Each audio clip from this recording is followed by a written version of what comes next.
beginning when we started our counting. Means if we started as a kid our counting, just counted down how many balls are there or how many toys you have. Now I'm focusing on what the actual counting is right now. See, let's say you have one blue color ball and one green color ball and one red color ball, and you are given a task that you have to find the number of ways you can arrange these three different colored balls. So the first arrangement which I have just told you is as a blue followed by green and then red. So how many other arrangements we can make? See, if I keep the position of blue intact and I interchange the position of red and green, means the next place I'm putting the red ball and the third place I'm putting the green ball. Then we place the first ball as a red ball and then as a blue ball and then green ball. And again we substitute red as the first one, but this time we are keeping the second ball as a green ball and the third ball is a blue ball.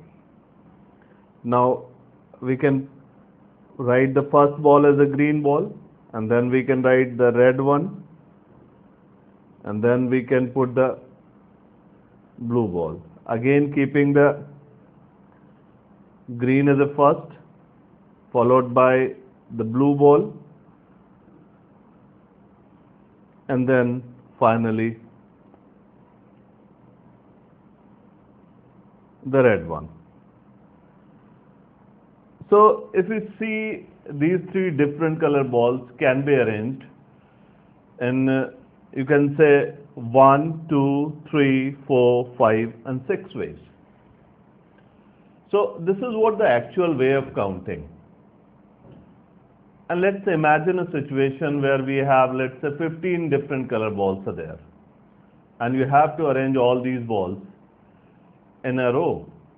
So if you count it down, you can count it down, but it will take a lot of time.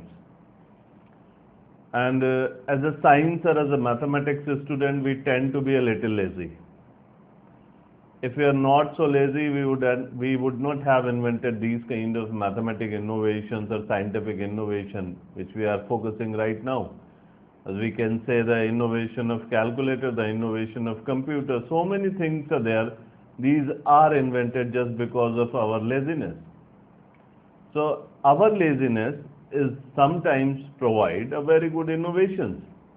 See, this is the one way this is the one example which I have just told you, the number of ways you can write. You can arrange the three different color balls and this coming out to be 6.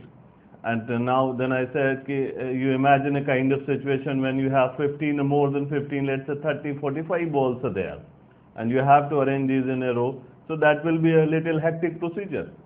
So just to avoid these kind of counting where so much of time is involved, we now devise some innovative ways, and these innovative ways are studied under the topic counting without actual counting. So now again we take a situation, let's say we have one more example I will like to brief you, that let's say there are 50 students in a class and there is a podium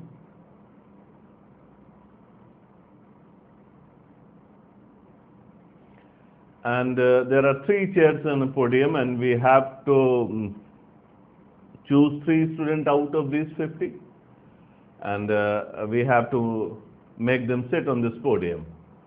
So if let's say we name the students via student number 1, 2, 3, 4, 5, 6 and so on. We have 50 students.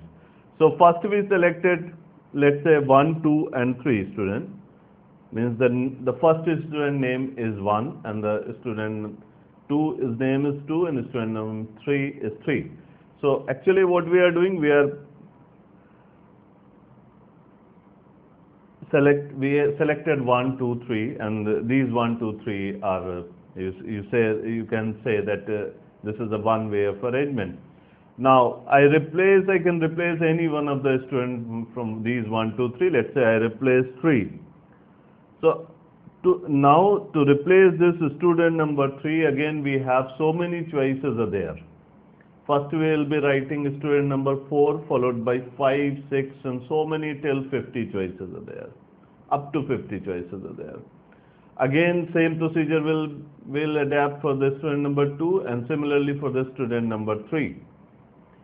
And then what we do, we place any two students out of these 3, that is 1, 2, 3, and let's say we replace 2, 3. And again we can have so many choices, that is we can take 4, 5, 5, 6, 6, 7, 48, 3, 49, 5, and so many other choices we can have.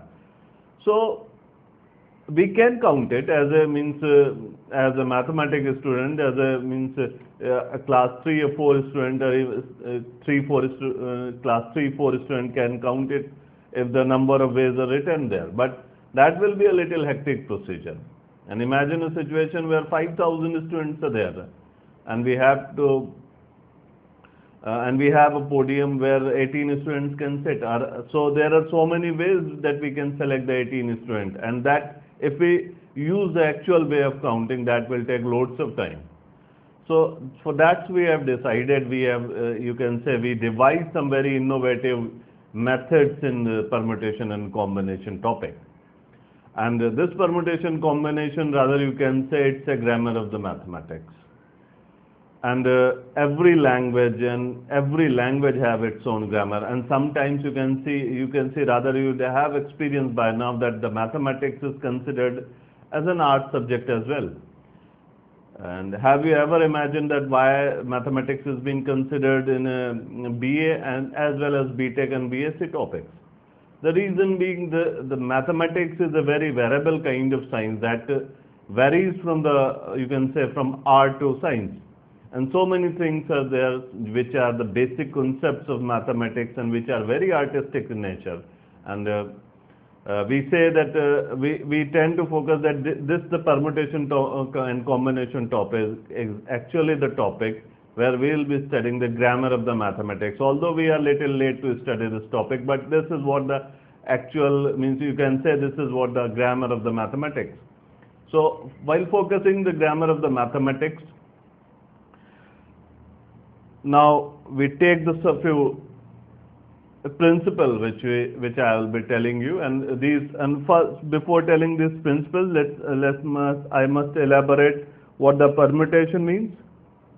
The permutation means is an arrangement, and the combination means it's a selection.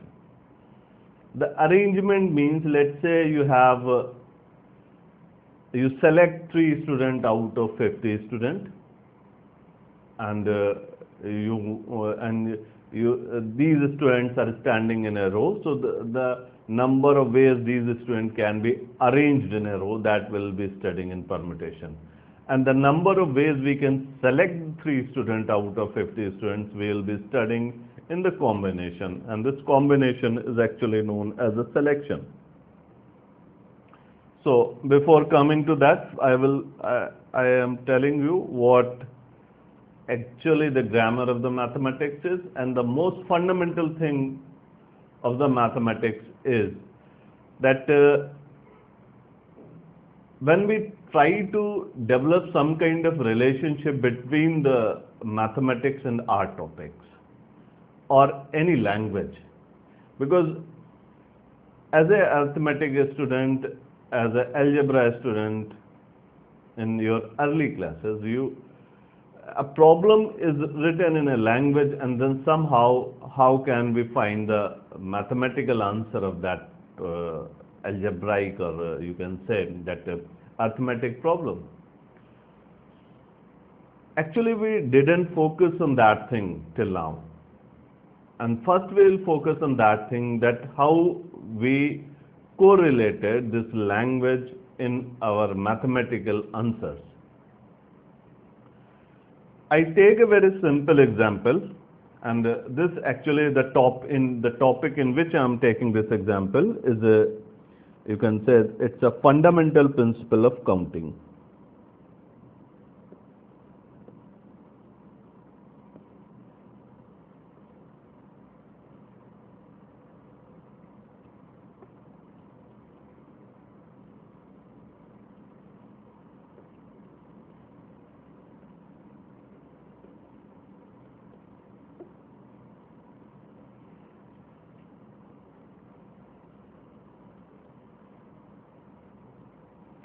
So, fundamental principle of counting. So, before telling the fundamental principle of counting, let me imagine a kind of situation where I'm correlating the language problem to the an answer of a language problem in a mathematical sense. Let's say there are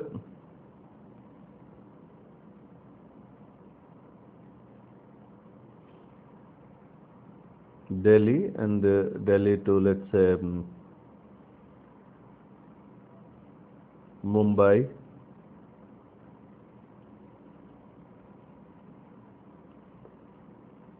Goa. And let's say there are 3 routes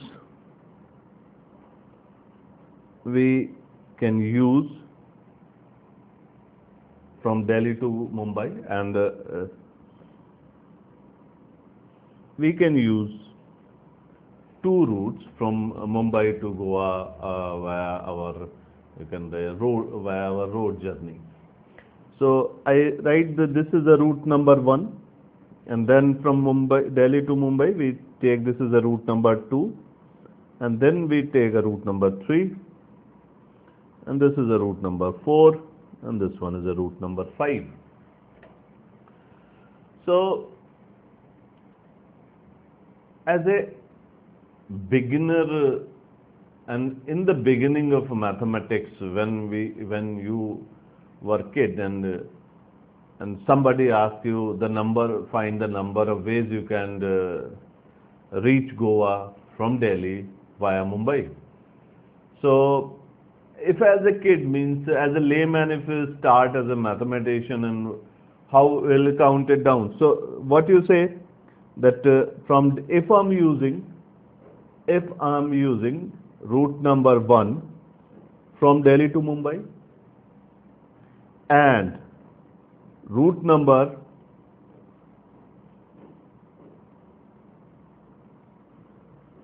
4 from Mumbai to Goa. Similarly, we can use route number 1 and route number 2. Route number 5 from Mumbai to Goa. So this is what the combination if I'm using the route number 1 and I can reach to Goa. Either I will be using the route number 1 and 4, or I will be using route number 1 and 5. Because using the route and route 4 or 5, I'm not omnipresent. I cannot be simultaneously on the route number 4 and 5. So either I will be on route number 4 or route number 5. So these are the 2 ways I can reach Goa by using the route number 1, and for different 4 and 5 route from Mumbai to Goa. Similarly, if I use route number 2 and route number 4, again we use route number 2 and route number 5.